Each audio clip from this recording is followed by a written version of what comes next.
내게 주신 하나님의 은혜를 따라 내가 지혜로운 건축자와 같이 터를 닦아두매 다른 이가 그 위에 세우나 그러나 각각 어떻게 그 위에 세울까를 조심할지니라. 이 닦아둔 것 외에 능히 다른 터를 닦아둘 자가 없으니 이 터는 곧 예수 그리스도라.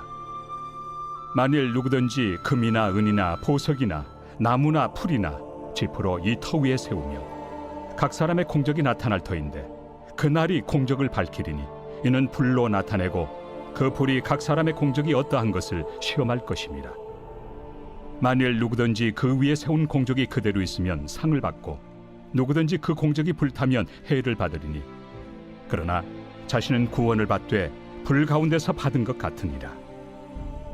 너희는 너희가 하나님의 성전인 것과 하나님의 성령이 너희 안에 계시는 것을 알지 못하느냐?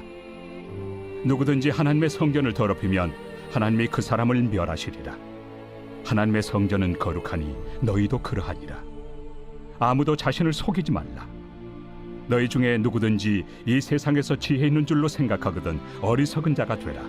그리하여야 지혜로운 자가 되리라. 이 세상 지혜는 하나님께 어리석은 것이니 기록된 바 하나님은 지혜 있는 자들로 하여금 자기 꾀에 빠지게 하시느니라 하였고 또 주께서 지혜 있는 자들의 생각을 헛것으로 아신다 하셨느니라. 그런즉 누구든지 사람을 자랑하지 말라. 만물이 다 너희 것입니다. 바울이나 아볼로나 게바나 세계나 생명이나 사망이나 지금 것이나 장래 것이나 다 너희의 것이요 너희는 그리스도의 것이요 그리스도는 하나님의 것입니다.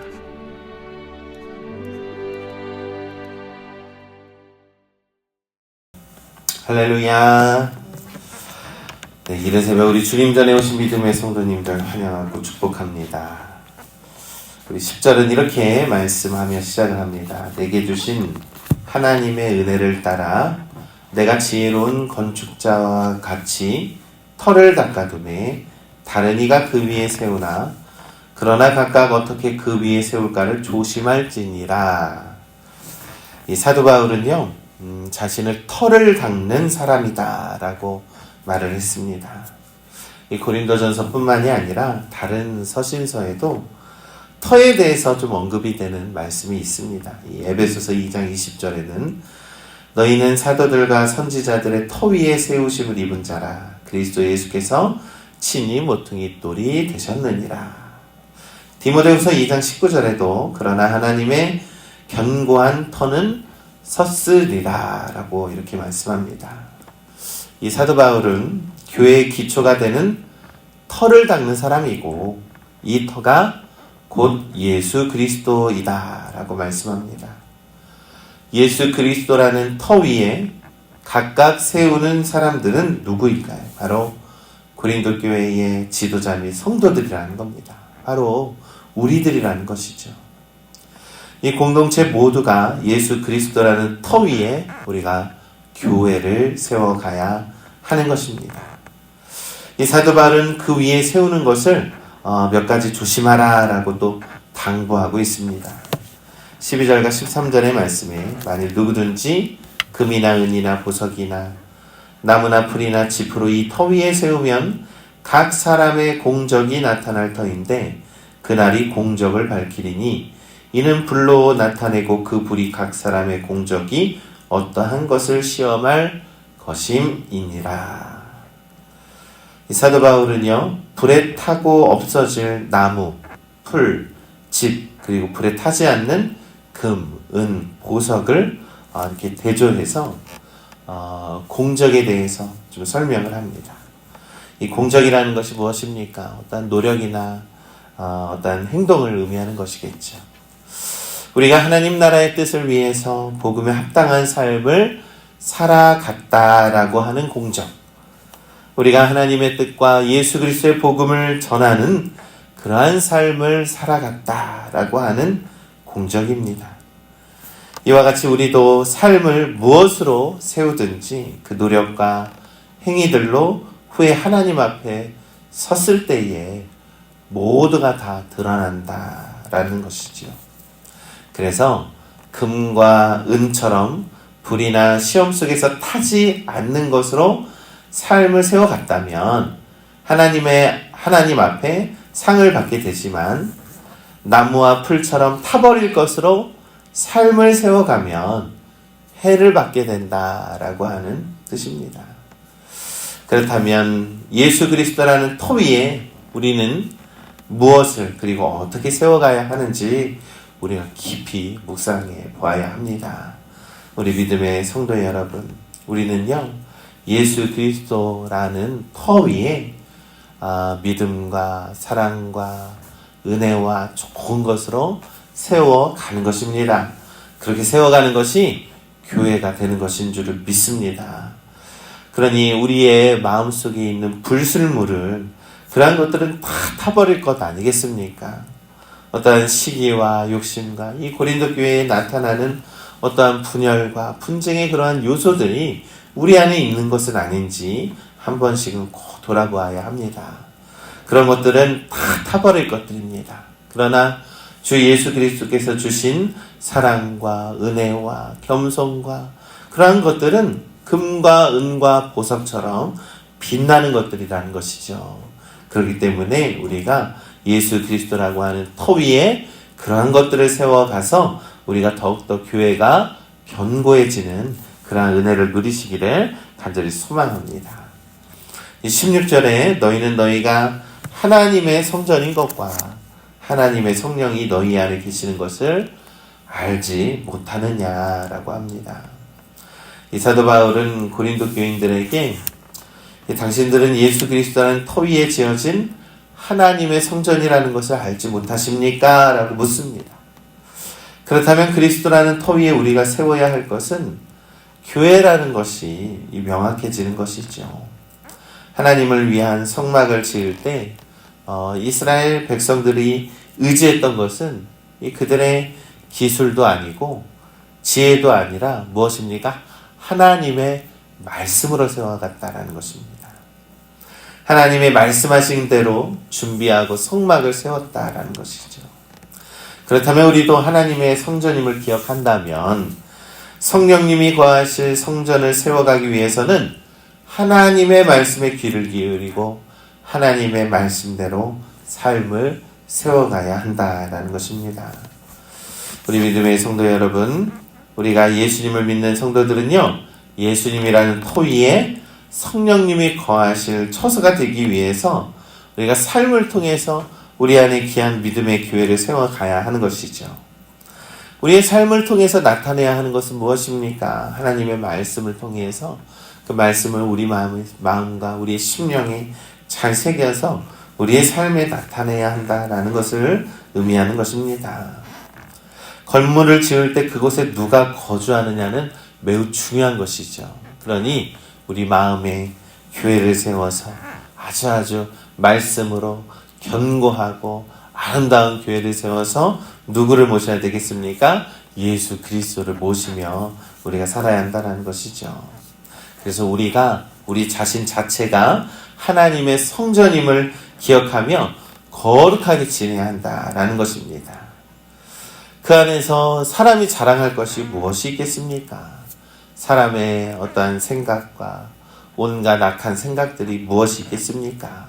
그것은 다 하나님의 성전을 더럽히는 행위다라고 우리들에게 가르치고 있습니다. 레위기에서 11장 44절에는 이 내가 거룩하니 너희도 거룩하라 라고 하신 말씀이 있죠. 여러분, 우리는요 항상 거룩하기 위해서 노력하는 삶을 살아야 합니다. 그래서 우리의 모습을 통해서 사람들이 교회를 바라보기 때문입니다.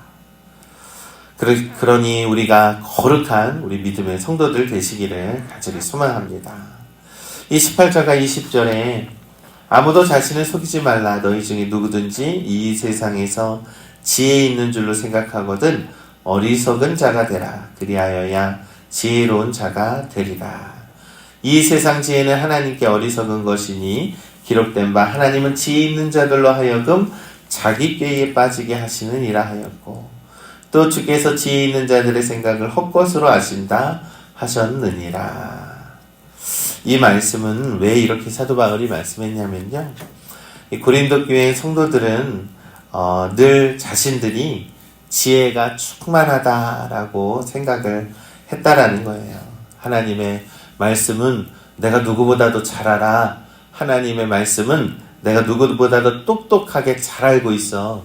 여러분, 우리가 성경을 많이 알고 있으면 뭐합니까? 삶에서 드러나지 않는다면 그 말씀이 무슨 소용이 있겠습니까? 이 고린도 교회 성도들이 그랬다라는 거예요. 어떠한 신앙의 열심, 어떠한 지혜적인 열심이 있었지만 그들의 삶에서는 온통 분쟁과 시기와 질투가 가득했다라는 겁니다. 그것이 무슨 소용이 있겠습니까? 그래서 사도 바울은 고린도서 1장 18절에 십자가의 도가 멸망하는 자들에게는 미련한 것처럼 보인다라고 말씀하죠. 또한 1장 27절에 하나님께서 세상에 미련한 것들을 택하사 지혜 있는 것들을 부끄럽게 하신다. 우리가 아무리 우리 스스로 지혜 있다라고 말하지만 하나님께서는 우리를 부끄럽게 하신다라고 말씀합니다. 여러분, 교회에서의 분쟁은요, 하나님의 지혜가 아니라 자신의 지혜를 자랑할 때 생기는 것이죠. 공동체가 하나님을 자랑하고 하나님의 지혜를 사랑했다면 서로가 더욱더 사랑하고 겸손하게 섬기는 것이지 어떻게 분쟁과 시기와 질투와 미움이 생기겠습니까?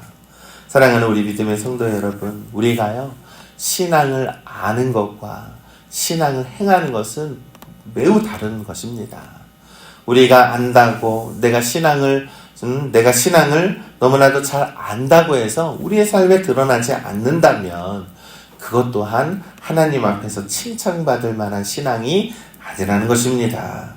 우리 안에는요, 하나님은요, 우리의 생각과 우리의 의도까지도 아신다고 했거든요. 그러니 우리의 마음에 언제나 좋은 것들을 품으시길 간절히 소망합니다. 때로는 시기와 질투가 생길 수 있지요. 그러나 우리의 삶에서는 그런 것들이 나타나지 않아야 합니다. 그래서 온전히 우리의 삶은요, 예수 그리스도의 사랑과 복음의 삶이 나타나기 위해서 우리 노력하는 우리 믿음의 성도들 되시기를 간절히 소망합니다. 그러면서 21절과 23절에 그런즉 누구든지 사람을 자랑하지 말라. 만물이 다 너희의 것임이라. 바울이나 아볼로나 게바나 세계나 생명이나 사망이나 지금 것이나 장래 것이나 다 너희의 것이요 너희는 그리스도의 것이요 그리스도는 하나님의 것이니라. 고린도 교회의 분쟁의 원인이 무엇이었습니까? 이 하나님이 아닌 사람을 의지하고 사람을 자랑했다라는 것이죠. 그러나 사도 바울은 누구든지 사람을 자랑하지 말라라고 말씀했습니다. 주님을 믿는 성도들은요, 교회 지도자를 믿음의 대상으로 삼아 자랑해서는 안 됩니다. 사람은 사랑해야 할 대상이지 믿음의 대상이 아니라는 것이죠. 우리는 오로지 교회의 머리 되시는 예수 그리스도만 따라가고 예수님을 나타내고 예수님을 자랑하는 성도들이 되시기를 간절히 소망합니다. 고린도후서 6장 10절을 보면 근심하는 자 같으나 항상 기뻐하고 가난한 자 같으나 많은 사람을 부유하게 하고 아무것도 없는 자 같으나 모든 것을 가진 자로다 라고 증거합니다. 참 이 말씀이 너무나도 제 마음에 깊이 와닿았습니다. 우리는 근심하는 자 같으나 우리는 겉으로는요 항상 기뻐하고 항상 하나님께 영광 돌리는 삶을 살아가야 한다는 것이죠. 가난한 자 같으나 우리의 심령이 비록 실족하고 가난한 자 같으나 많은 사람을 부유하게 한다라는 거예요. 많은 사람들에게 좋은 영향력을 끼친다라는 것이죠. 아무것도 없는 자 같으나 모든 것을 가진 자로다. 세상의 많은 것들을 바라봤을 때는 아무것도 없는 것처럼 보이지만요, 우리는 예수 그리스도를 가진 전부를 가진 자로다라는 말씀입니다. 우리 믿음의 성도 여러분, 그리스도를 믿는 우리들은요, 모든 것을 가진 자들임을 믿습니다. 우리는 그리스도의 것이고 그리스도는 하나님의 것임을 우리는 믿습니다. 그러니 오늘도 우리가 온전히 내 안의 영과 진리로 하나님 앞에 나의 모습을 통해서, 우리의 모습은 곧 교회이기 때문에 우리의 거룩한 모습을 통해서 많은 사람들에게 교회를 나타내고 예수 그리스도를 나타내는 우리 믿음의 성도님들 되시기를 주님의 이름으로 간절히 축원합니다.